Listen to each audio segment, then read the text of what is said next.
All right. So do the pre-roll intro, everything. Cool. This Dwight Freeney, Terry Francona, and Rex Burkhead edition of the Sports Gambling Podcast is brought to you by Underdog Fantasy. Play their fantasy pick 'em for a chance to win 100x in NBA, golf, MLB, MMA, NHL, and more. Sign up today at UnderdogFantasy.com using promo code SGPN to get a 100% deposit match. Plus, the NFL draft is coming up, and Old Fashioned Football is giving away some autographed NFL merch. Head to sportsgamblingpodcast.com/OFF contest to enter today. Hey folks, it's Rex Burkhead. You're listening to SGPN. Let it ride.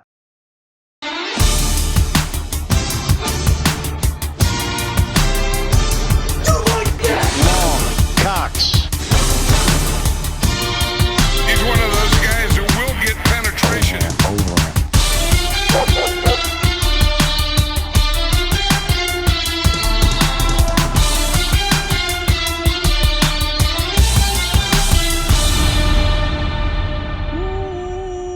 Welcome everyone to the Sports Gambling Podcast. I'm Sean, second the money green with my partner in picks, Ryan, Real Money Kramer. What's happening, Kramer? Dog. You're working overtime, Sean. We are bonus episode alert. Thank you everyone for staying subscribed, smashing that subscribe button. But yeah, you know, Ryan, we're kind of movers and shakers in the celebrity golf circuit. Yep. Always getting some sweet interviews, talking celebrity golf, and great mix today. We got Dwight Freeney, Super Bowl champ, Rex Burkhead, Super Bowl champ, Dwight Freeney, also Hall of Famer, Terry Francona, World Series champ. Got some good Michael Jordan stories. I feel like you're leaving things off because not only Terry Francona, double World Series. Oh, you're right. Champion, college and AL pro. Manager of the Year. Also has a Southern League champion, Yes. as you'll find out. College World Series champ. Dwight Freeney, you mentioned Hall of Famer. You forgot college football Hall of Famer as well. Right. And then Rex Burkhead, just awesome dude from Texas. Well, won the Super Bowl. Yeah, and that was very professional of you. I did not bring up the lost to Nick Foles. Somehow we didn't get to it. But shout out to you, Rex. It was great. Great interviews. Think everyone's gonna have grand old time. Before we get to the interviews, shout out to Game Time. That's right. Love me some Game Time. Maybe you're hitting the ballpark this weekend. NHL playoffs are coming up, and I mean, again, even if you're a casual fan, if you have some NHL playoff games going on near you, you got to get to the rink. Check out some NHL playoffs. The vibe is electric to say the least. MLB starting up, NBA playoffs. Love us some NBA playoffs. We're going to be talking NBA playoffs and NHL playoffs later on. But again, go to gametime.co or download the Game Time app. Get your last minute deal. Save up to 60%. Imagine saving money by procrastinating. That is the Game Time way. They got the flash deals where you can save even more with exclusive in-app deals on select seats ahead of the big game or event. It's not just sports too. It's concerts, comedy, theater. They got it all. Again, go to gametime.co or download the Game Time app. Use the promo code SGPN to get you $20 off. Joining us on the line, NFL Hall of Famer Dwight Freeney. We'll just start right there. Congratulations. It's official now. You're officially in the Hall of Fame. How does it feel? Because I feel like everyone would talk about you as future Hall of Famer, but now you officially got that title. Walk us through. That's got to feel great, get the official notice. Oh, my goodness. It absolutely feels great.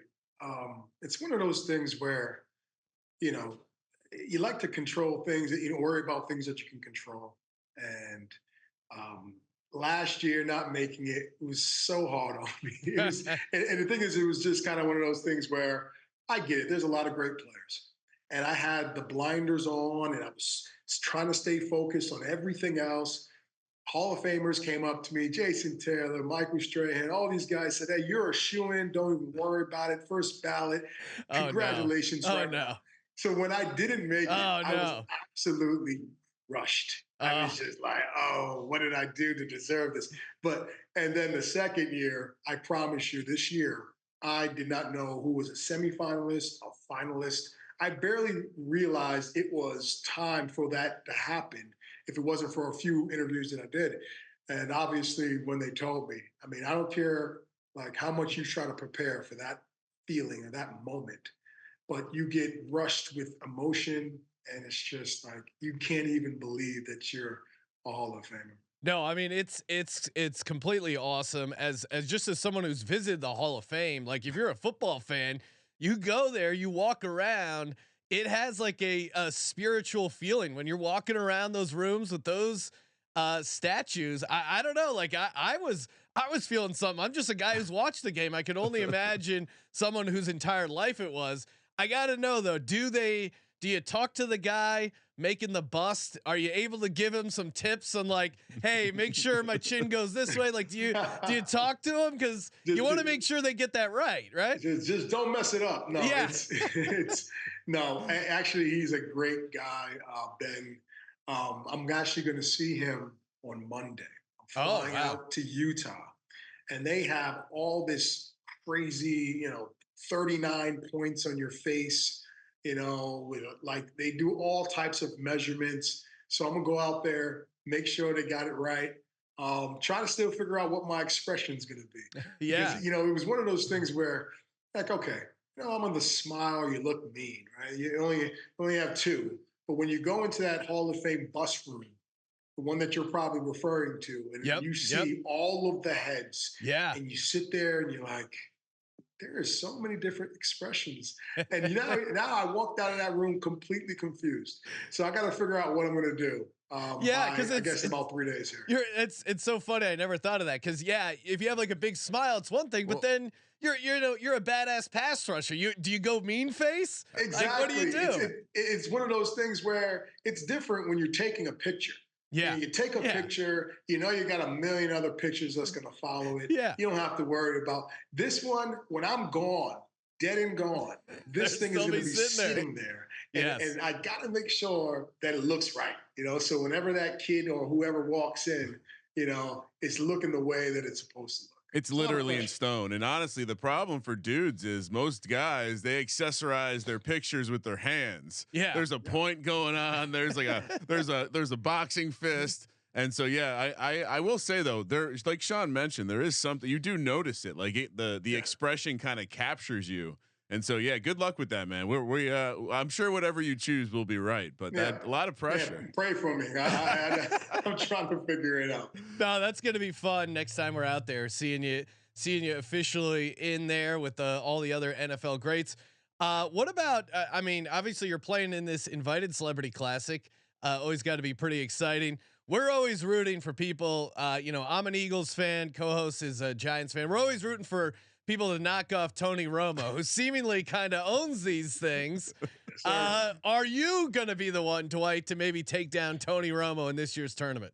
Absolutely not. If we're talking about off the golf course, I got you. Yeah. All right, but we're talking about on the golf course. There isn't a chance. Those quarterbacks, man, they cheat, man. And when I say they cheat, they're playing golf during the football season. Yeah. Okay. Those guys don't have any hips in their way. Their shoulders are all kind of aligned and skinny like these golfers. When you're a defensive lineman, offensive lineman, like my hands going this way, my fingers going the other way, my shoulders all jacked up. I can't play golf the entire season. Yeah. Right? So when I'm getting my rounds in, it's at the end of the season, maybe 2 months after, once my body heals up. So then I only play for 2 months. It's a completely different ball game. But Romo's obviously going to be up there. He's a great player. Well, we can relate to you. That's the everyman's golf game. You show up to the course, you hope it's working that day, and if not, maybe a cocktail. Yes, that's it. Crack open a couple cold ones. Hope for the best. I know we'll be rooting there for you. Now, what about the modern game? Who I know you watch the NFL, still keep up with it. Who as a pass rusher right now is someone like, who are your top pass rushers right now in the NFL? I mean, there's a lot of good ones right now. I think because of just, the evolution of the game, I think there's a lot more passes now and more pass dominant game. And the guys that I love to watch, I sit there and get excited when I see Myles Garrett rush the passer. The fact that he's so large, so big of a man, but he's able to bend the way that he does, like he's a smaller guy. That is amazing to me, how he can get the corner. He uses spin moves. I'm sitting there watching it. I'm like, oh, this is a beautiful thing. And he also can play both sides. I love him. Micah Parsons is another guy from just a energy standpoint. Just his effort level is relentless. He's just doesn't take a play off. He plays every play like it's the last. And the way that they move him around, he goes from guard, he'll play against over the center, he'll go on the other side.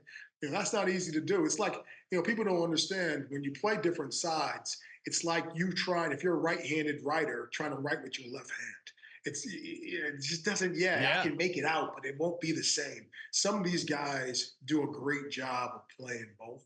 And obviously you got TJ Watt because he has that spin move, speed to power combo going on. So I think those three guys are my favorites. Well, and you were kind of ahead of the game with the speed game, and I think you ran a 4.4 coming out of school.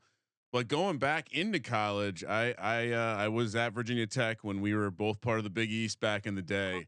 So I was there when you completely ruined our season in 2001. But I'm going to take you to 2000, where you were able to sack Michael Vick 4.5 times in a single game. Yeah. You talk about how the modern game's evolved. That's what we're seeing a lot more of. So, I mean, take us back to your time at Syracuse, but more importantly, how did it feel to get Mike down on the ground for 4.5? Man, I don't know what came over me that game. I think that offensive tackle is still in his stance today. That's how I feel. That's how fast I was. We're going to have him up next on the guest line. Yeah, exactly. I mean, he didn't have chance, man. I was flying out of that stance. I feel like the earth was moving as I was coming around that corner in the Carrier Dome with the turf. But it was one of my best games. Unfortunately for us, we were playing Michael Vick and they still won the game. But we played them as tough as we possibly could. And I had one of the better games that I've ever had. Well, and it's a weird nugget about that, Matt, because the next year, if you don't know, Syracuse came to Blacksburg, ruined what was a really good season for Virginia Tech up until that point. Both games ended 22-14. It was kind of a home and home steal. But also, like you mentioned, the pop off the turf. You ended up playing for a team that played on turf in the NFL too. That definitely helped your game in terms of the get off, right? Yeah, absolutely. I'm out paying for it because I played so much turf. My ankles and my knees and my hips are killing me right now. But for a guy who's predicated on speed, and that is his main deal, being able to get off the ball, that's my thing. Now, if you have to change the ground where it's rainy or snow, I'm going to have to alter my game. Now, I'm not 290 pounds fighting double team type of guy. So, advantage goes maybe to the other side. But when you have some good conditions and you have a turf where you can just kind of burn the corner, good luck offensive tackle. Well, and I can tell you as a football fan, like I can close my eyes and see you rushing around the corner because it always was that perfect bend curve. Oh, and yes. Then forced fumble. Oh, forced fumble. I remember, Dwight, your debut as an Eagles fan because you stripped Donovan McNabb 3 times in a game. And I'm like, well, can no one block this kid? What's going on? Yeah, it was Syracuse awesome. on Syracuse crime. That must have felt pretty good after that game. Orange on orange crime. It was definitely something to remember. That was the first game I ever started. And I had a huge impact in the game. Oh, I know. I was on the other side going, how is it the same guy? It is 3 forced fumbles. It's kind of like, and I will say this. What people need to do, to be quite honest with you, is a forced fumble. The magnitude of a forced fumble should be on the same level as an interception. Yeah, and it 100%. Should be looked at that way. A lot of you get the ball back for your offense, right? And most times you get those forced fumbles on the other side of the line of scrimmage, which gives your offense a better field position. All right, so you got guys like my boy Robert Mathis, who's led the league in the history of the game in forced fumbles. He needs to be in the hall. Yeah, right? Those guys need to be there. You guys were menaces. So modern day guys, they're starting to think maybe it's a number thing. To your point, the interceptions flashier, the number looks better. If you were playing today, would you look at maybe a number 0 like a Brian Burns or get one of those skinny numbers going to make yourself look even faster? Oh man, I'm gonna leave the skinny numbers to the skinny guys. All right, we call them the pencil necks. Those little guys running around with the small little necks, I like it. like the receivers and all those guys. I'll leave those numbers to them. All right, I want the 93. I like the trenches. I'm old school like Nice. that. That's just me. 100%. We just mentioned Syracuse. I would love to know, you were there, Jim Boeheim, legendary basketball coach. Did your number ever ring? Did he ever give you a call and be like, "Hey, Dwight, ever consider playing a little basketball?" Did he ever try and get you on the court? I mean, if I'm Boeheim, I'm like, this guy can get some rebounds out there. Man, super listen, athletic. There ain't many 6'1" power forwards in the NBA, or definitely not in the college. That's true. That's when I had to give it up. In high school, I was sitting there. I was like a miniature Charles Barkley, but without the offense. Let's just call it like a Dennis Rodman. Yes. Great defense. Trust me, I was one of the best at fouling out in the third quarter. And no one you couldn't believe it, but I wasn't going to play anywhere past that. I didn't. My jumper was mediocre at best. In a practice, never mind the game. I had no chance. Well, you mentioned mediocre jumper. I know you're good buddies, really good friends with a guy with an all-time jumper, of course, Michael Jordan. And I was clicking around on it. You played a ton of golf with him, and apparently there's this like kind of secret clubhouse with a bunch of former athletes, like a private course. How awesome is it playing golf with Jordan on a course like that? That's got to be great, right? Yeah, it's an awesome experience. He's one of my good friends, best friends, and I've been blessed to be in that presence of that type of guy, that type of competitor, that type of person. The club that we play is the Grove, which is the hat here. Oh, nice. And that's his course. That is a private course, and there's a lot of guys who come in town that are our members and from different places. But it's a good spot. It's really about the atmosphere and the experience.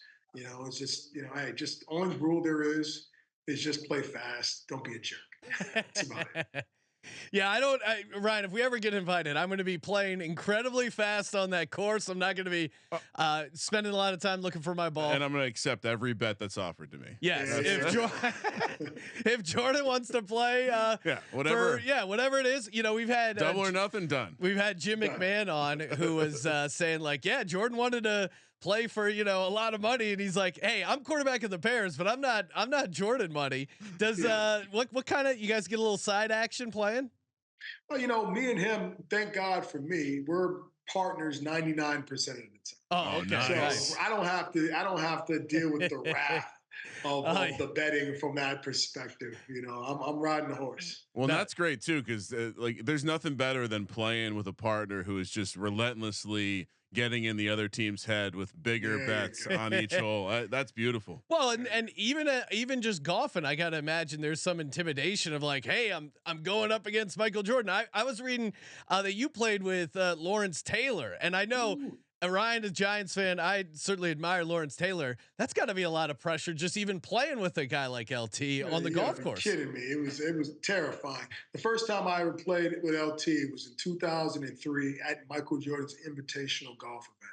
All right, I was a guy that cried when Lawrence Taylor retired. I was a huge Giants fan, die hard.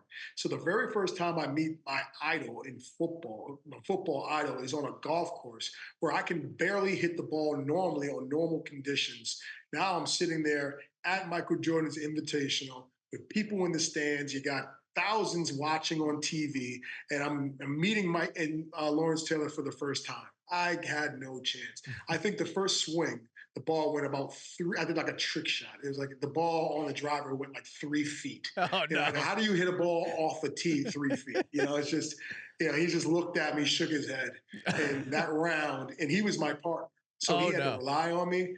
From this day, he still calls me a hacker. Well, it's like, Dwight Freeney. I remember that one drive. Yeah, that's got to stick in his mind. Well, and just based on the stories you hear about LT and his love of the golf game, I'm sure he was probably trying to coach you up at some point. No way, he was just shaking his head like, "Are you gonna do anything? The entire round, young boy, are you gonna do anything?" Well, and that's got to be terrifying just in general. Just any amateur golfer with fans. Like I think about that when there's someone like 100 yards down range where I'm like, that feels a little risky. These guys are 10 feet from you. Ever had a close call? You know what? No close calls. You know, Not the thing is, in the end, you know, you just got to know where to stand. Yeah. You just got to know where to stand. Hell yeah. Yeah, no, I mean, yeah, I would imagine that's one of the harder transitions, going from, you know, playing with your buddies on the course to playing in front of a gallery where there is that crowd. Man, that's got to amp it up, right? People don't understand it's not as easy as it looks. Yeah. All right. Because people are sitting there watching. And if you have any type of like feeling of weakness in your golf game, especially the feel stuff, the hard stuff is okay. You can hit a driver and people are watching, like, well, I can just swing hard and it's going to go where it's going to go. But when you have to do a nice feel, touchy shot, something that's real gentle, and you have a whole gallery just staring at you to make sure you're doing it right. No, thank you. Yeah, that's going to be tough. Let me bring out the putter. All right, the putter from 60 yards. Just putt it all the way up. You know what they say? If you can putt it, you should putt it. Yeah, our buddy takes that literally. He's putting from like 80 yards out. He's like, I don't want to use my wedge. Yeah, like, exactly. I don't know if you can do that, but he knows what I'm feeling. He knows what I'm feeling. We let it go. Well, Dwight, really appreciate the time, and we'll be rooting for you coming up this weekend. Thanks, man. Appreciate it. Appreciate it, man. Thank you for having me. Good times with our buddy Dwight Freeney, and you know where you can get some more good times? Underdog Fantasy. That's right. Love me some Underdog Fantasy. Of course, with the NBA play-in tournament, the NBA playoffs, perfect time to get in on your favorite higher and lower fantasy projections. Get in, stack them up, try and get that elusive 100x payout. Love me some Underdog Fantasy Pick'em, available in so many states and Canada. I feel like we have a lot of listeners for Canada. They might not know they're available to sign up at Underdog. Of course, California as well. So plenty of places to get in on the action over at underdogfantasy.com. Use that promo code SGPN. Get you 100% deposit bonus. Underdogfantasy.com, promo code SGPN. Joining us on the line, World Series champion, Mr. Terry Francona. Terry, thanks for calling in, man. Appreciate it. My pleasure, guys. How you doing? Doing great. How's the golf? You get a practice round in? I got 2 practice rounds in. Played yesterday and today.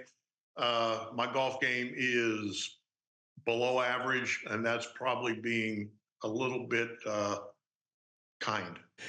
I always tell my kids I'm just going out for a nice hike in the outdoors when I go to play golf, because it's more therapeutic than anything, you know. If that's the case, if it's a hike, I'm on a long hike because I see every nook and cranny of the course. Yeah, that's good. You see new stuff that way. Yes, Animals, I do. Birds. Check out the creek, the ravines, all different types. Yeah, there is the public course we play. There's this guy that like digs around, like, you know, in the ravine area, pulling out, like, finding loose balls. And I feel like I became friends with him because I was always hanging out in the same area. Like, hey, Chuck, what's happening? Yeah, so very exciting. The celebrity golf. Do you have any sort of expectations coming into an event like this? My expectations are that I don't mess up the pro that I'm playing with. Fortunately, tomorrow I'm paired with Billy Andrade, who happens to be one of my really good friends. In fact, when they came out to play in Tucson, he and Zig, his caddy, stayed at my house. So my biggest goal tomorrow is to cheer for him and have him shoot like 7 or 8 under par and not get in his way. Be the good shot guy. Great shot. Good shot. Yes. That's exactly right. Pat him on the back and I'll be good to go. I love it. Yeah. Talking a little baseball here, you know, going back for you, you won the College World Series Most Outstanding Player. We've been covering a lot of the College World Series on our network. I think the game, in particular, college, has been growing. What was that experience like, playing the College World Series, and what do you make of the growth of the game so far? You know, anytime you can say you're the best, you know, when you win, whether it's in college, minor league baseball, major league baseball, that's what's important. It's wherever you are. And, you know, you go through school with guys and you live with them and you're almost like family. And it was a wonderful experience. The people in Omaha, they put on such a good show, and they filled the stadium. and it's just a great atmosphere, and it's only getting better. They're doing a really good job with it. No, it's been really cool. I feel like, especially these past couple of years, ESPN has been broadcasting more of the games. It used to just be, hey, you would just see the World Series. Now I feel like you see the whole tournament, and sports fans love tournament. I mean, we learned that through college basketball. So it's cool to see baseball getting a nice renaissance as well. I agree with you, and the more exposure, the better for the game. And with, like you say, with ESPN and all these outlets now and all the interest, you're seeing much more exposure, and I think it's helping grow in our game.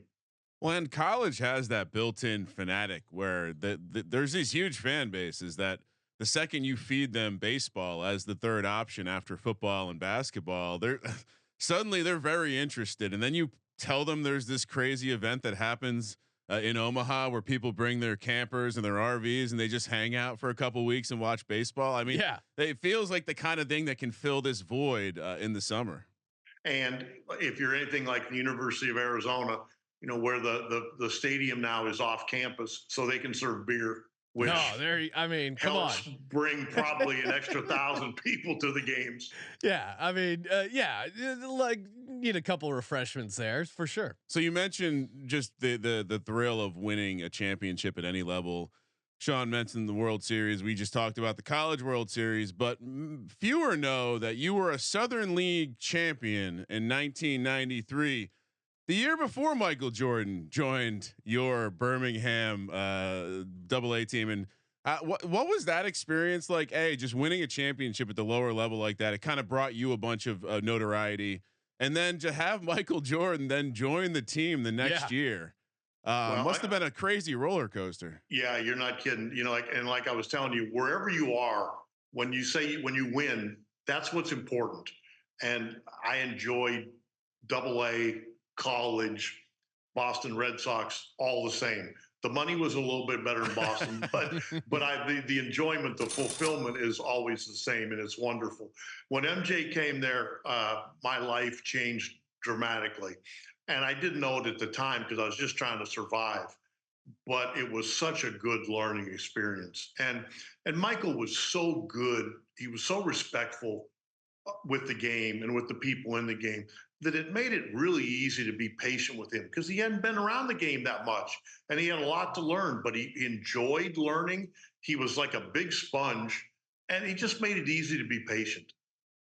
Yeah. I saw that you said that if given like 3 years to develop his game, you thought he would actually make it up to the major leagues, which is crazy, but I guess highlights his discipline and his natural athletic gifts.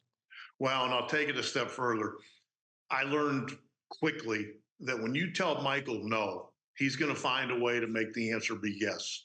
I don't care what it is. Yeah. So, and I didn't think it was fair until he got another couple years under his belt. But I really believe if he'd have stuck it out and played, he'd have found his way to the big leagues. He's just too much of a competitor not to.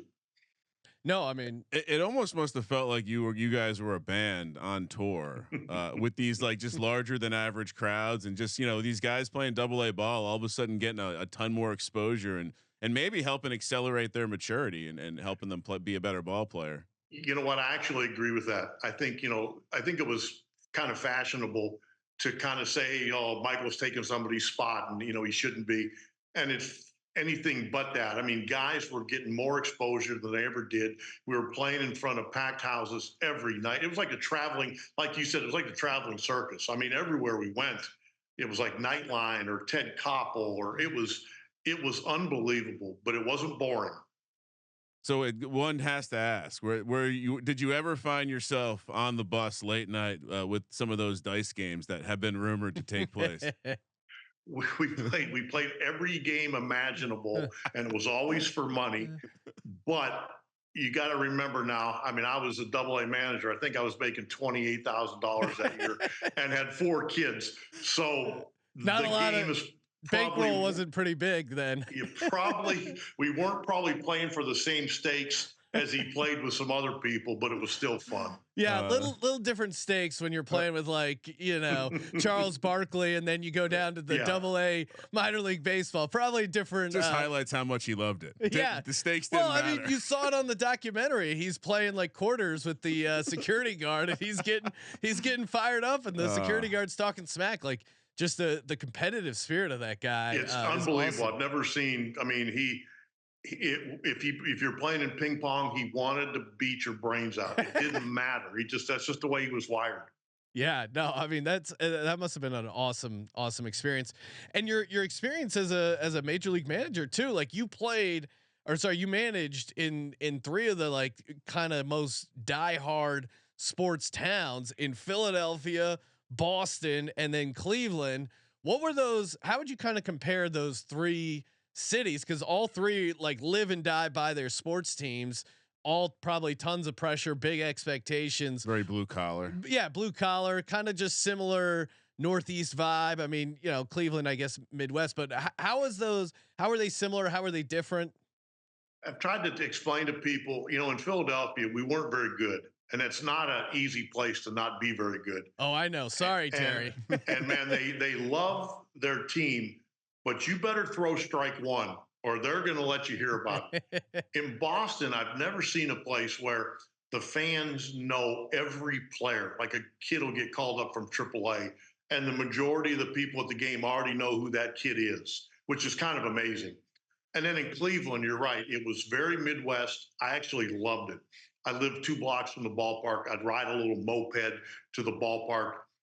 After the game, policemen would either high five you or tell you to keep your head up. And, people left you alone. It's just the people there. It's so Midwest. I just loved it. Well, I mean, I don't want to beat around the bush anymore. I did grow up a Yankees fan. I do sometimes wonder what would have happened if they only kept Grady Little for a couple more seasons. Take us through the experience of the 3-0 comeback and just kind of what that meant. I mean, honestly, you saved a franchise, and you and that team are basically, you changed the world when it comes to me as a baseball fan.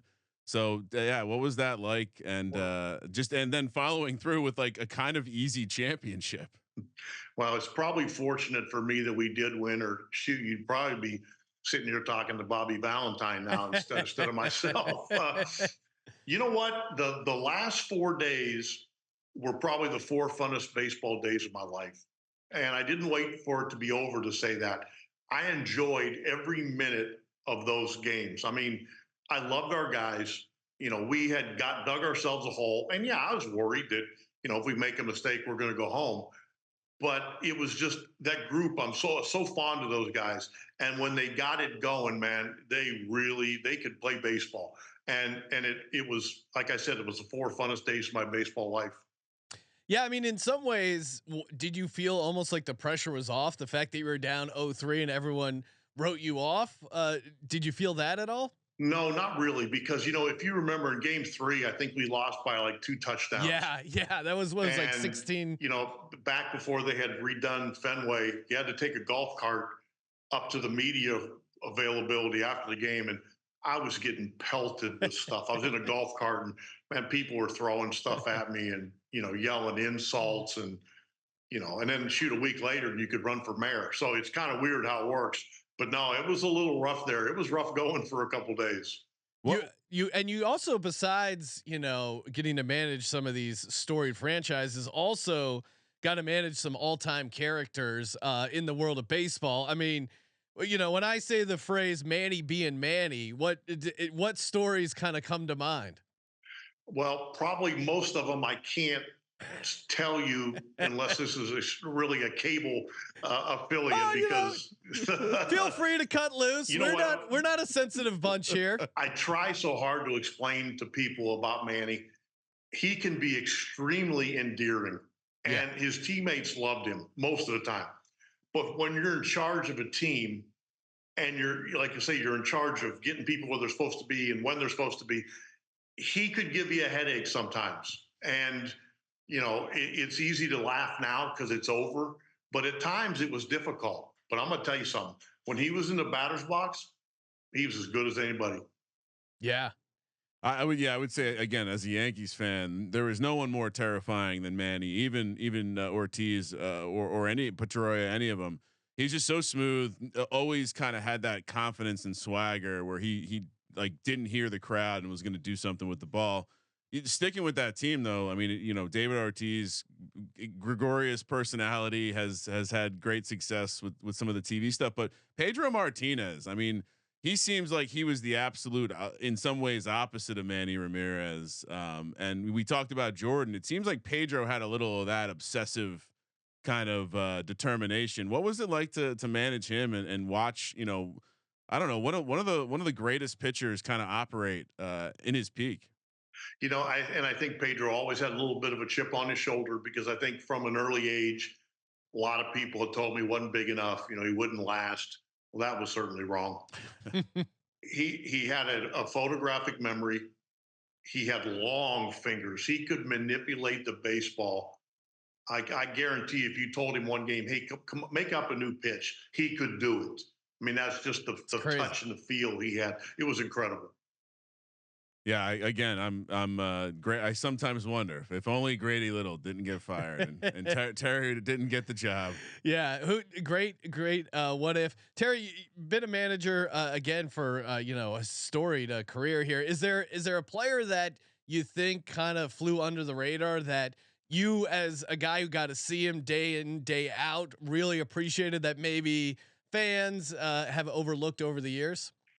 Well, I don't think this guy got overlooked, but I think, and I'm talking about Dustin Pedroia, I don't think he had any business being as good as he was. I mean, I think he's 5'7", 170. He thought he was 6'7", 270.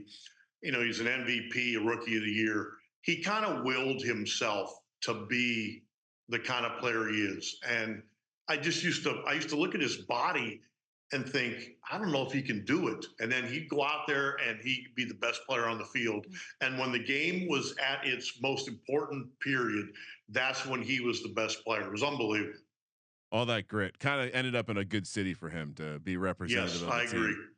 Now, as far as this season so far, who do you like, Terry, winning it all? Who do you got winning it all? I'm gonna tell you right now, Cleveland, now that Cleveland's got a good manager, they're playing their ass off, man. I love the way they're playing. They got to keep their pitching healthy. They already lost Bieber, that doesn't help, but they really got it working. I love the Atlanta Braves. I think what the Atlanta Braves have done is remarkable. It's easy to pick the Dodgers. They're the easy pick because they're so good. But what the Braves have done is I think they've built something they can sustain over years. And, they're bringing in crowds. They got the new stadium, but they're putting the money back in the team and they're making really good decisions. And they're going to be a handful for quite a few years. Yeah, no, it does feel like Braves are going to be a tough out in the NL. Terry, really appreciate you calling in and best of luck with the golf this weekend. Well, guys, I need that, but it was a pleasure talking to you. I enjoyed it and have a great weekend. Okay.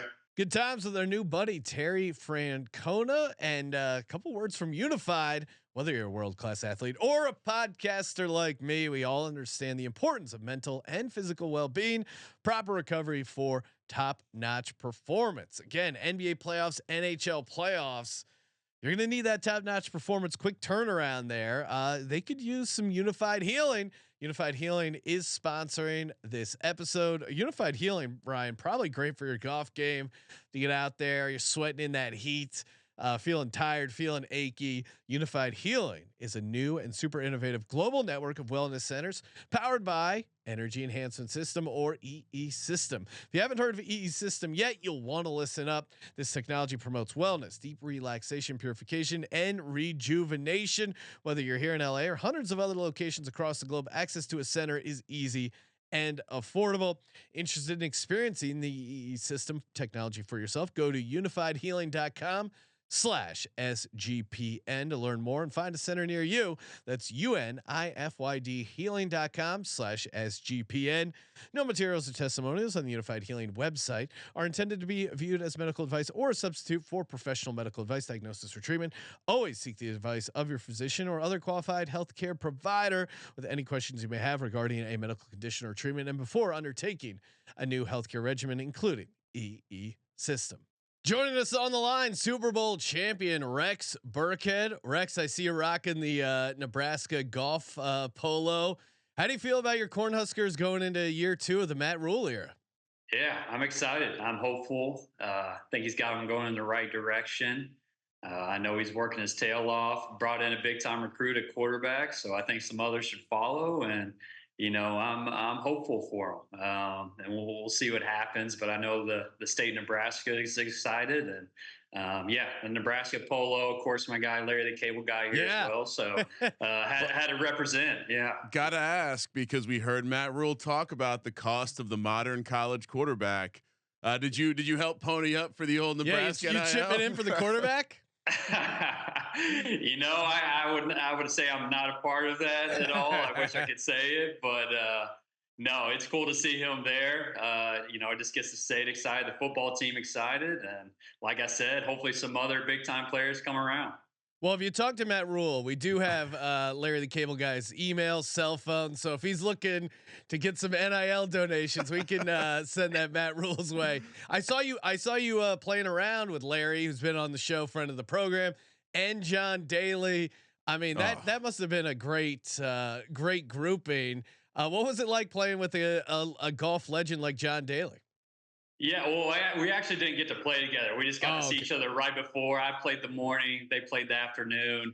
But it's awesome seeing them out here. And I did see John tee off on the first hole. I think he was having lunch like 3 minutes before he teed off, and then just hit an absolute bomb, probably about 330 yards down the middle of the fairway. So, it's impressive. These guys are unreal. And, of course, having Larry here, another Nebraska guy, makes it even that much more special. Now, of course, you are playing in the Invited Celebrity Classic coming up this weekend here.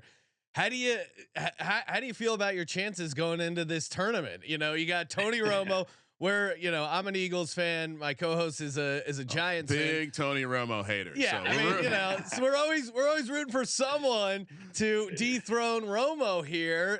Could it be the Rex Burkhead year to win the Invited Celebrity Classic? Man, that's a tough challenge. It is, and with my game, it can be up and down. So, with him, the winner last year, and knowing how good his games, John Smoltz, Marty Fish, those guys play, I'm going to have some personal record type days for 3 straight days. I would just go the route of chirping everyone. I got nothing to lose. Yeah, I mean, one of those guys. Right.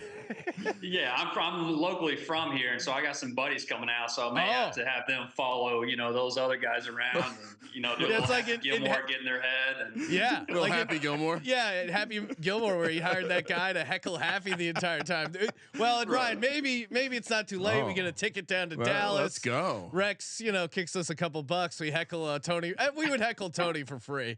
But no, I mean, sounds like a great tournament. Again, what is it about I feel like the pitchers and quarterbacks always seem to do well in these celebrity golf events. What do you think it is about them that their game translates to golf so well? Yeah, I don't know. Being more of a skill position player, running back, having to have some muscles. I would like to say it's because they don't have as many muscles as us.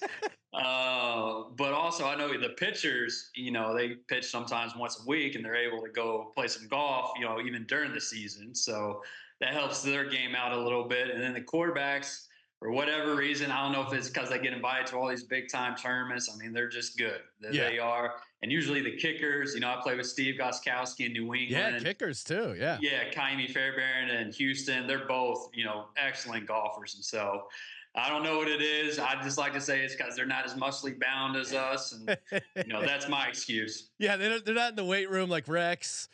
Putting in, getting the lifts in. So got to get back to college. You're wearing the Nebraska colors. Coach Prime has brought Colorado back. Do you feel like this is helping bring the rivalry back in general?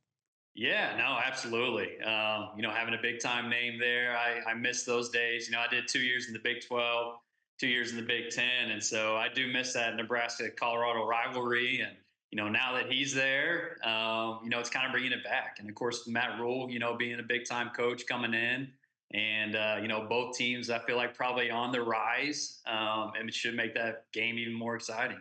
So I got to ask you a question about your playing time in Nebraska, 2009. I don't actually know, you were a freshman.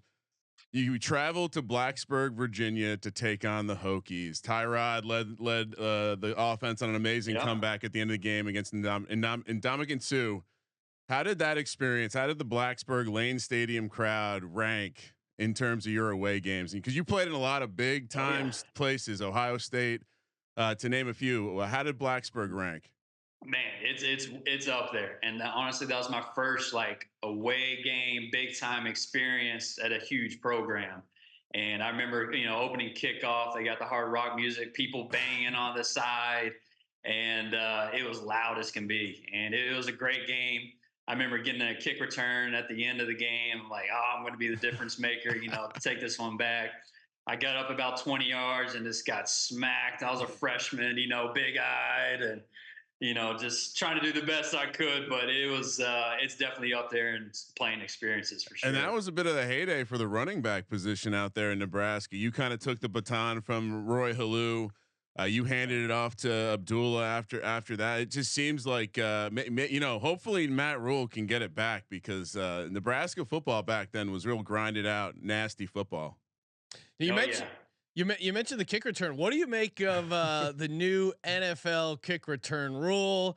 I know a bunch of the old guys on our network are all upset about the rule that it's changing. What's your take on the new rule? Do you think it's actually safer? Do you think it's going to be entertaining? What's your take? Yeah, I don't know. I feel like it's almost changing too much. Yeah. When I first got in the league, I was doing a lot of special teams. And so I was running down, going against 2-man wedges, 300 pounders, trying to blast them. And, probably not, of course, the safest thing in the world, but also understand that was a part of the game. And so, without really giving the, decision one way or the other on it, I think it's almost doing too much. And you really have to look at, holding some of the tradition of the game, but also improving the safety and just finding common ground on it. And at times on some of the decisions that are made, I feel like it's too much, get a little soft at times. And so that's I mean, as a guy who went down there and busted some wedges, you got to be kind of they're getting rid. When Rex decides to hang it up, then you get rid of the wedge. Even worse than that, it's like the whole like that. That's part of how some guys get on the team and make a difference to coaches and are able to show the coach what they're all about. So yeah, I mean, to your point, I think the too much altering of the fabric of the game is a good way to put it. We're getting stoked here. Obviously, NFL draft coming up next week. Is there maybe there's a running back that's on your radar that you think could be an interesting prospect at the next level? Maybe there's a guy in Nebraska that you think is someone we should keep an eye on in the NFL draft. Is there anyone at the college level right now coming into the draft that you think maybe we should be keeping an eye on? Oh man, I'm trying to think. There's so many good ones out there. I mean, I feel like you got a good amount of quarterbacks right now. Honestly, I don't watch the college game as much as I have in the past, just being removed kind of from it all. But also there's some quarterbacks coming up, from the Texas. You got the Manning coming up soon. Oh yeah. Yeah, Quinn Ewers. I mean, watching them, seeing kind of how they operate, I feel like they're pretty good players. And of course, being from Texas, I hear about them all the time as well. And being around here, but man, it's tough to choose one. Of course, I'm always rooting for my running backs to get taken. And what do you think? Now they're projecting a running back won't be taken in the first round. What do you think about the game slowly? Maybe not valuing the running back as much. It's a lot of receiver love these days. What does a guy like Rex Burkhead think of that? I don't like it. I just feel like running backs, they do so much. And like, we're not just guys who run the ball. We have to be able to pass protect. Be able to, go out, run routes, catch the ball. I mean, we do a lot of things, and especially that pass protection, if someone gets through the line or whatever, we're there to help keep your, $100 million quarterback, whatever he's making, safe. And so, that's a pretty big deal. And I get it, like, the injuries or whatever.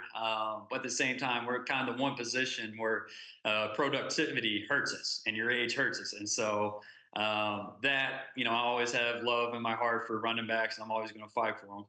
Yeah, it's a tread on the tire thing. It's kind of messed up, but I mean, even like a player like yourself, right? Pass protection, being able to catch the ball out of the backfield. feels like it's a little bit more than just the running back. But bringing it back to the draft, you were a 6th round pick back in 2013. What was your process like, the build up and then, kind of that weekend of the draft? Yeah, a lot of, anxious thoughts going on, of course. Just you're hearing so many things, you're hearing early rounds, you're hearing later rounds. I mean, whatever it was. My senior year, I had been, had a knee injury I was dealing with. And so I was like thinking, oh man, it's going to be a little later. And then, I remember not getting it that first day, and then later on that second day, nothing. And then it was getting late. It was getting that 5th round, 6th round, still no call. And I just go out back. I had a couple buddies over, and we just started playing basketball. And I was like, if I get a call, I get a call. And then all of a sudden, my mom runs out with the phone. She's like, hey, it's Cincinnati Bengals on the phone. And of course, it's Coach Lewis, telling me I'm a Bengal. So pretty unreal experience. Something you dream about as a little kid, and finally get that call. Nothing better. When you hear people do the whole, like, I'm just going to distract myself. That's what I would do. I go play golf. Like, I don't need this sauce right now. Like, well, there was a story that Brady like walked around the neighborhood with like a bat, just like pacing, which doesn't seem the healthiest way to kill time. Rex had it right. Just play a little pickup basketball, get your mind elsewhere, and knock on wood. Because what is it? The watch pot won't boil. Yeah, and great accidental transition because Rex was in New England for the season following the Tom Brady career, at least in New England.